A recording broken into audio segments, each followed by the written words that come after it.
चलिए तो प्रोनाउन का लेक्चर 3, ठीक है। इससे पहले हम 2 लेक्चर दे चुके हैं, क्या क्या है तीसरा। चलिए तो इंग्लिश है प्रोनाउन एकदम 0 लेवल से, तो आप सबको पता ही है, ठीक है, बोर्ड कंपटीशन लेवल। चलिए हम लोग प्रोनाउन क्या है नहीं है सब पे बात कर चुके हैं, ठीक है। अब हम लोग पढ़ते हैं पर्सनल प्रोनाउन भी पढ़ चुके हैं, ठीक है, इसका उपयोग भी पढ़ चुके हैं, उपयोग नहीं पढ़े हैं। चलिए अब हम लोग पढ़ते हैं उपयोग, use of pronouns nominative case. चलिए पहले समझिए थोड़ा सा केस। केस एक होता है नॉमिनेटिव, ऑब्जेक्टिव, ठीक है, नॉमिनेटिव केस, ऑब्जेक्टिव केस, ठीक है। हाँ ऐसे तो केस 4 होता है, ठीक है ना। हम लोग जब केस पढ़ेंगे तब उसमें पढ़ेंगे। नॉमिनेटिव केस होता है, ऑब्जेक्टिव केस होता है, पजेसिव केस होता है, उसके बाद वोकेटिव केस होता है, ठीक है, वोकेटिव केस भी होता है। अब तुमको नहीं पता है तो अलग बात है, और बुक में लिखा रहता है 3 केस होता है, ठीक है, लेकिन केस 4 होता है। चलिए ऑब्जेक्टिव केस हो गया, उसके बाद पजेसिव केस हो गया, और एक होता है वोकेटिव केस, ठीक है। केस कितने होते हैं? 5। ये जब हम लोग नाउन पढ़ेंगे, नाउन एंड केस, तब उसमें पढ़ेंगे। इसका मतलब केस का मतलब होता है कारक, ठीक है। नॉमिनेटिव केस का मतलब हुआ कि सब्जेक्ट, जितना भी सेंटेंस में सब्जेक्ट होता है ना, जिस प्रोनाउन का, अगर प्रोनाउन का प्रयोग सब्जेक्ट के रूप में कर रहे हैं तो वह नॉमिनेटिव केस में होता है, ठीक है। मतलब किसी नॉमिनेटिव केस का मतलब किसी नाम, कोई नाम, ठीक है, या फिर नाम के बदले जो प्रोनाउन आता है, आई आता है नाम के बदले, मी आता, सॉरी, ठीक है, आई आता है, यू आता है, जितना भी पर्सनल प्रोनाउन है, ठीक है। हालांकि पर्सनल प्रोनाउन मी भी होता है, लेकिन मी नहीं, सब्जेक्ट के रूप में आई, यू, ही, सी, इट, ये सब होता है नॉमिनेटिव केस, ठीक है। उसके बाद मी, यू, उसके बाद हिम, उसके बाद हर, ठीक है, इट, ये सब क्या होता है? Objective case. अब लोग बस थोड़ा सा समझिए कि नॉमिनेटिव केस का मतलब जितना भी सब्जेक्ट होता है ना, सब नॉमिनेटिव केस होता है, ठीक है। ऑब्जेक्टिव केस का मतलब जितना भी ऑब्जेक्ट होता है सब ऑब्जेक्टिव केस होता है, ठीक है। 2 बातें हैं, आप लोग को समझना है। चलिए तो अब जो है हम लोग प्रयोग करेंगे नॉमिनेटिव केस में, ठीक है, नॉमिनेटिव केस में प्रोनाउन का प्रयोग। चलिए नॉमिनेटिव, जब भी किसी प्रोनाउन का प्रयोग हम सब्जेक्ट के रूप में करते हैं, सुनो ध्यान से, रूल नंबर 1 कहता है जब भी हम किसी प्रोनाउन का प्रयोग नॉमिनेटिव केस के रूप में, सॉरी, सब्जेक्ट के रूप में करते हैं तो वह कौन केस में होता है? नॉमिनेटिव केस में होता है। बात समझा? जैसे देखो, I am your friend,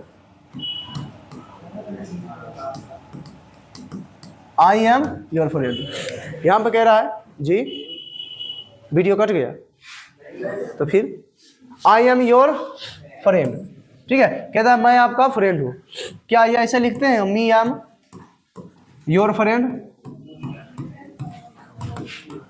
me am your friend लिखते हैं? नहीं लिखते। क्यों? क्योंकि रूल ये कहता है कि जब भी सब्जेक्ट के रूप में प्रयोग करेंगे तो नॉमिनेटिव केस का प्रयोग करेंगे। बात समझा? नॉमिनेटिव केस का प्रयोग, इस वजह से ये सही है, ये गलत है। क्यों? क्योंकि सब्जेक्ट के रूप में ऑब्जेक्टिव केस का प्रयोग नहीं होता है, सब्जेक्ट के रूप में ऑब्जेक्टिव केस का प्रयोग नहीं होता है। बात समझ गया? चलिए दूसरा बात क्या है, जैसे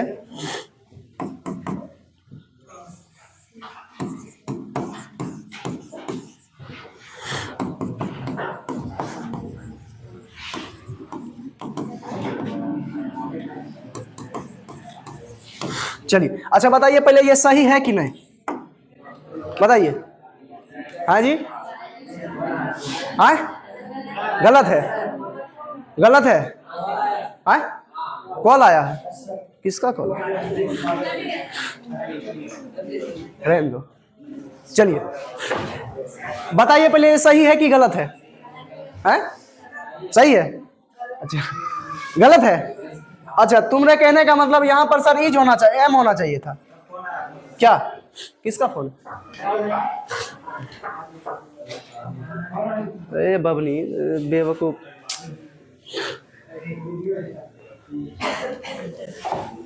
एक बार नहीं उठाए तो नहीं करना चाहिए। टीचर लोग को जो है ना, एक बार फोन कर दो तो दूसरा बार नहीं किया करो, ठीक है। चलिए कहता है फिर आया है, he and I are good friend, ठीक है। तो आर होगा कि यहां पर एम होगा, है जी। देखो पढ़ा होगा तुम आई के साथ एम लगता है, लेकिन हम पढ़ाते हैं कि आई के साथ आर भी लगता है। बात समझा? हाँ, ये सही है, समझा ना? अच्छा, तुमने एक बात पढ़ा है, हम ही बताए थे, जैसा करनी वैसा भरनी। करनी का मतलब कर्ता, भरनी का मतलब भर्ब। जैसा सब्जेक्ट रहेगा, मतलब जैसा सब्जेक्ट, कर्ता का मतलब सब्जेक्ट, जैसा सब्जेक्ट रहेगा वैसा भर्ब रहता है। तो ये दोनों है सब्जेक्ट, दोनों कैसा है? प्लूरल। तो भर्ब कैसा लेगा? प्लूरल। बात समझा? तो इस वजह से यहाँ आर आया है, एम क्या हो जाएगा? गलत हो जाएगा। बात समझा? एम यहाँ पर क्या हो जाएगा? गलत। जैसा सब्जेक्ट होता है वैसा वर्ब होता है। बात समझा? इस वजह से he and I are good friend. तो यही बात हम लोग कर रहे थे कि सर ये रूल नंबर 2 है कि जब भी किसी प्रोनाउन का, जब भी सब्जेक्ट के रूप में प्रोनाउन का प्रयोग करते हैं तो दोनों प्रोनाउन जो अगर एंड से जुड़ा हो, एंड हो गया या और हो गया, इस सब से जुड़ा हो, सुनो ध्यान से, तो दोनों प्रोनाउन जो होता है ना नॉमिनेटिव केस में होता है, ठीक है। अगर हम ऐसा लिख दे he and me are good friend, friends लिख दो, तो ये गलत हो जाएगा। क्यों? क्योंकि एंड से, एंड एक कंजंक्शन है, कंजंक्शन का मतलब कनेक्टिंग वर्ड, ठीक है। तो एंड से जब भी दो प्रोनाउन जुड़ता है दोनों सेम क्लास का होना चाहिए, ठीक है। अगर ये नॉमिनेटिव है तो भी नॉमिनेटिव होना चाहिए, अगर ये ऑब्जेक्टिव है तो भी ऑब्जेक्टिव होना चाहिए। बात समझा? सेम क्लास के प्रोनाउन या नाउन को जोड़ता है क्या? एंड। बात समझा? समझ रहा है ना? चलिए, यही रूल को हम आगे लिखे हैं, यही रूल को आगे लिखे हैं कि किसी सेंटेंस के वर्ब के सब्जेक्ट के रूप में, किसी सेंटेंस के वर्ब के सब्जेक्ट के रूप में नॉमिनेटिव केस के प्रोनाउन का प्रयोग किया जाता है। He went to Patna, he went to Jaipur, ये सही है। यहां पर लिख दिया इसका ऑब्जेक्ट के रूप में, तो ये गलत हो जाएगा। चलिए देखिए, यहां पर देखिए कहता आई एम योर फ्रेंड, ठीक है, और यहां पर मी आई योर फ्रेंड। अब देखो ध्यान से, यहां तो सर सब्जेक्ट के रूप में नॉमिनेटिव केस का प्रयोग सही है, लेकिन यहां मी जो है ये क्या है? गलत, क्योंकि सब्जेक्ट के रूप में नॉमिनेटिव केस के प्रोनाउन का प्रयोग होता है। बात समझ गया? चलिए, कहता है you are going to Patna, ये सही है, ठीक है, और you are going to Patna, अब बताइए ये सही है? अब तुम बोलोगे सर दोनों तो एक ही सेम लिख दिए हैं। इसी वजह से लिखे हैं क्योंकि यू का नॉमिनेटिव केस और ऑब्जेक्टिव केस दोनों क्या होता है? सेम होता है। और यही हम नोट करके लिखे हैं कि यू का सब्जेक्टिव फॉर्म और ऑब्जेक्टिव फॉर्म क्या होता है? सेम होता है। बात समझा? इस वजह से यू जो है, अब तुम सोचो, जैसे लिखेंगे आई टीच यू, तो सर सेंटेंस में समझेंगे कैसे कि यू ऑब्जेक्ट है फिर सब्जेक्ट है, ठीक है। तो एक बात याद रखना, वर्ब के पहले यू का प्रयोग हो तो वह सब्जेक्ट होगा, और वर्ब के बाद हो तो ऑब्जेक्ट होगा, ठीक है। वर्ब के पहले हो तो सब्जेक्ट, जैसे ये वर्ब है, वर्ब के पहले तो क्या है? ये सब्जेक्ट या फिर नॉमिनेटिव केस में। बात समझा? आप वर्ब के बाद है तो ऑब्जेक्ट या फिर ऑब्जेक्टिव केस में। बात समझा?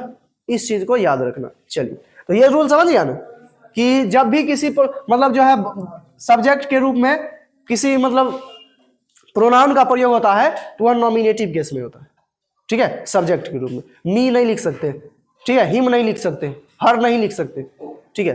चलिए, रूल नंबर 2, रूल नंबर 2 है कि सब्जेक्ट के रूप में दो या दो से अधिक प्रोनाउन जब एन और ईटीसी से जुड़कर प्रयोग होता है तो दोनों नॉमिनेटिव केस में होता है। यह पीछे बता चुके जो, ठीक है, ये दोनों क्या आता है? नॉमिनेटिव। जैसे देखिए यू एंड ही, इसी को लिख दे यू एंड हिम, तो ये क्या हो जाएगा? गलत। क्यों? क्योंकि एंड से जुड़कर दो प्रोनाउन जब एंड से जुड़ता है तो दोनों सेम क्लास में होता है, ठीक है, दोनों क्या होता है? सेम क्लास में होता है। तो ये क्या है? चलिए, ये सही है। और कह रहा है यू एंड हिम, तो ये क्या है? गलत, ठीक है। जैसे you he and I are clever, कि वह सॉरी, तुम, वह और मैं चला गया। बात समझा? यहां पर देखिए वह, यहां पर हिम का प्रयोग कर दिया, यहां पर मी का प्रयोग कर दिया, तो ये क्या हो जाएगा? क्यों? क्योंकि एंड से जब भी जुड़ता है ये तीनों क्या होना चाहिए? क्या होना चाहिए? नॉमिनेटिव केस में होना चाहिए। सब्जेक्ट के रूप में होता है तो नॉमिनेटिव केस में होना चाहिए। ठीक है, चलिए। अगर सर एक नाउन और एक प्रोनाउन दे दे तो, ठीक है, जैसे Pappu and me go to Patna, ऐसा कर सकते हैं? नहीं कर सकते। ठीक है, फिर भी सब्जेक्ट के रूप में होगा तो नॉमिनेटिव केस के प्रोनाउन का प्रयोग है। जैसे देखिए इसमें लिखे पप्पू, नहीं लिखे, PAPPU, पप्पू एंड मी, ठीक है, गो टू पटना। समझिए, ये पप्पू है सर, नाउन है, और ये प्रोनाउन है। ठीक है, प्रोनाउन है तो सर, लेकिन सब्जेक्ट के रूप में है, सब्जेक्ट के रूप में है, तो सब्जेक्ट के रूप में ऑब्जेक्टिव केस कहां से आया? ऑब्जेक्टिव केस कहां से आया? और सब्जेक्ट के रूप में नॉमिनेटिव केस के प्रोनाउन का प्रयोग होता है। बात समझा? तो ये इसीलिए यहां पर लिखे हैं कि जैसे Krishna and I go to college everyday, कि कृष्णा और मैं डेली कॉलेज जाता हूं। यहीं पर लिख दे कि Krishna and me go to college, तो ये गलत बात समझा? कहता DS sir and I go to Patna, कि DS सर और मैं कहां जा रहा हूं? पटना जा रहा हूं। ठीक है, और यहीं पर लिख दे DS सर एंड मी, तो ये बात समझा? कितना मस्त रूल है क्या? चलिए, तो ये सब रूल बहुत बहुत इंपॉर्टेंट है, पूछा जाता है। ठीक है, चलिए, बोर्ड में भी है, बोर्ड में भी पूछा जाता है। ये बात मत सोचना कि सर कंपटीशन वाला है, बोर्ड में भी पूछा जाता है। चलिए आगे देखिए, आगे है कि एक बात याद रखिएगा, ये रूल जो है, अगर कोई वर्ब है, अब वर्ब से पहले कोई प्रोनाउन है, ठीक है, अब वो नॉमिनेटिव केस में है, तो वर्ब के बाद भी अगर कोई प्रोनाउन आएगा तो नॉमिनेटिव केस में होगा। यही रूल कहता है ये। बात समझा? हाँ, देखो बी वर्ब जैसे, हाँ एक और चीज समझ लो, एक और चीज समझ लो, बी, ठीक है, एक होता है हैव,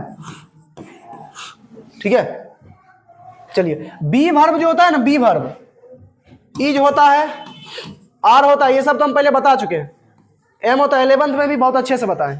ठीक है, be verb is, are, am, was, were, ठीक है, वेयर, ये सब बी वर्ब होता है। और हैव होता है टू हैव, टू हैव जो होता है ये टू बी, ये होता है हैव और हैज।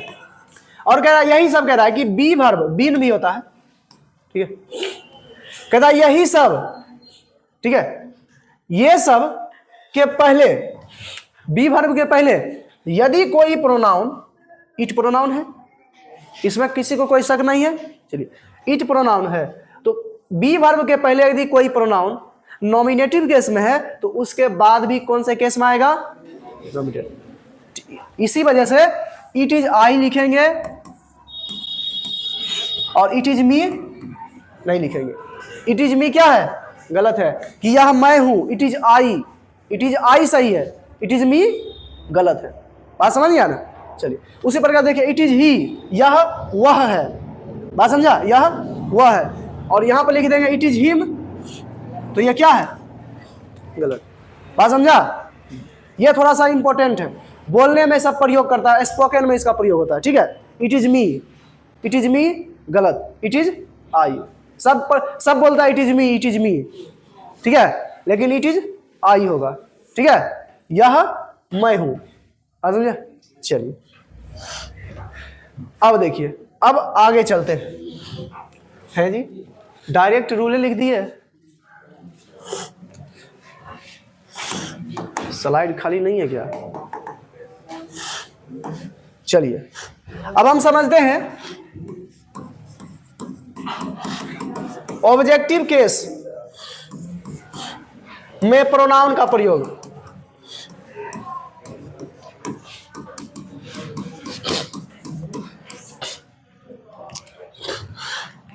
ऑब्जेक्टिव केस में प्रोनाउन का प्रयोग, एक बात याद रखिएगा, जब भी ऑब्जेक्टिव केस में प्रोनाउन का प्रयोग होता है तो ऑब्जेक्ट का जो प्रयोग होता है ये ऑब्जेक्टिव केस में होता है। किस में होता है?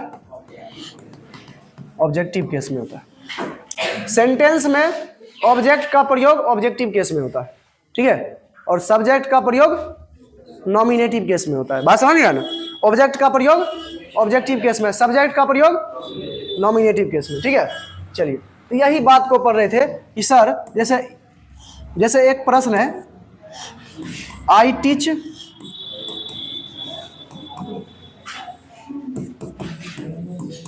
ठीक है, आई टीच दे, ये सही है या फिर आई टीच देम, ये सही है? बताइए कौन सही है? नीचे वाला सही, ऊपर वाला क्यों नहीं सही है? अभी तो तुमको रूल पढ़ाए हैं कि सर जब कोई वर्ब होता है उससे पहले कोई प्रोनाउन सब्जेक्टिव केस में होता है तो बाद वाला भी प्रोनाउन सब्जेक्टिव केस में होगा है? अभी तो रूल पढ़ाए ना जी कि कोई भी वर्ब होता है उसके पहले अगर कोई मतलब जो है प्रोनाउन सब्जेक्टिव केस में तो बाद वाला भी क्या होता है, सॉरी नॉमिनेटिव केस में। वही सब्जेक्टिव केस नॉमिनेटिव केस एक ही है, ठीक है। कि कोई वर्ब है उससे पहले कोई प्रोनाउन नॉमिनेटिव केस में है तो बाद वाला भी नॉमिनेटिव केस में आता है। ये तो बताए, ये तो सही होना चाहिए है। लेकिन एक बात बताए थे, कोई वर्ब नहीं, सिर्फ बी वर्ब। बात समझा? और बी वर्ब क्या होता है? Is, are, am, was, were, ठीक है। हाँ, यहां पर अगर इट वाज लिखे अगर, तब यहां पर मी गलत होगा, इट वाज आई सही होगा क्योंकि ये बी वर्ब है। और जब भी बी वर्ब होगा तो उससे पहले जो केस है नॉमिनेटिव में तो उसके बाद वाला भी क्या आएगा?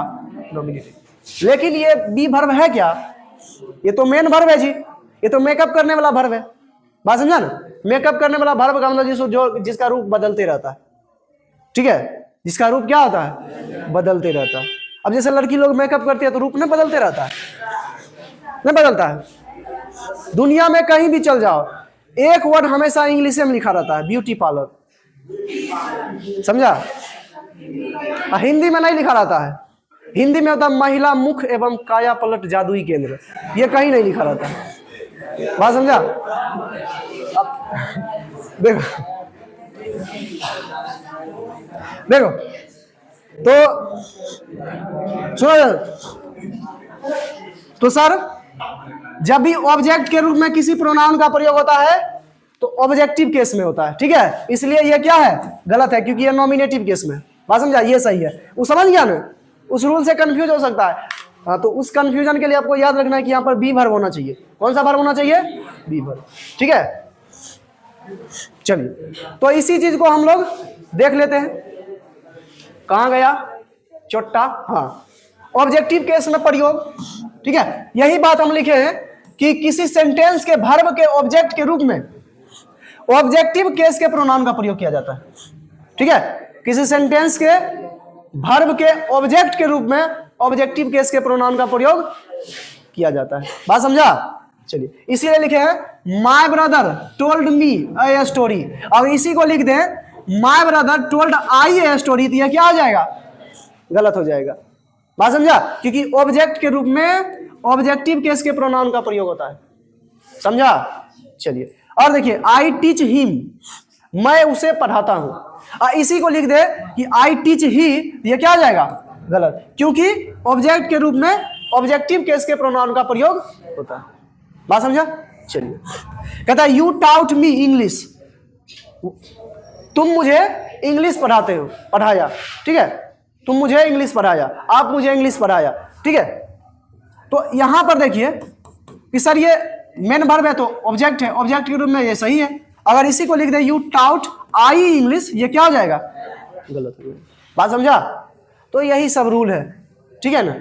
चलिए, ठीक है, तो आज के लिए हम इतना ही रखते हैं, ठीक है। फिर हम लोग कल मिलते हैं, तब तक के लिए जय हिंद।